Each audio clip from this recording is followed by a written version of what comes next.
যখন যে কাজটা তুই ভালোবেসে করবি দেখবি সেই কাজটা তোকে ততটাই ভালোবাসা ফেরত দেবে।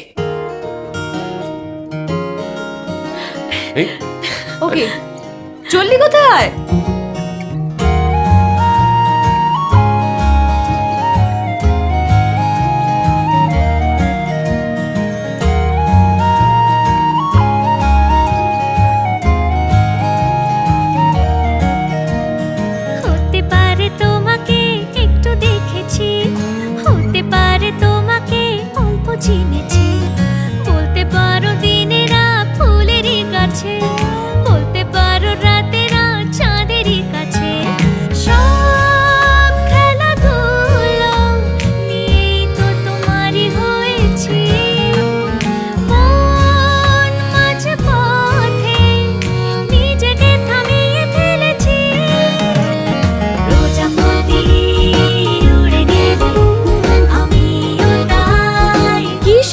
পেপার পড়ো বলো তো।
আবির তার সাহায্য না করলে আমার বোনের পড়াশোনাটাই হতো না, জানিস।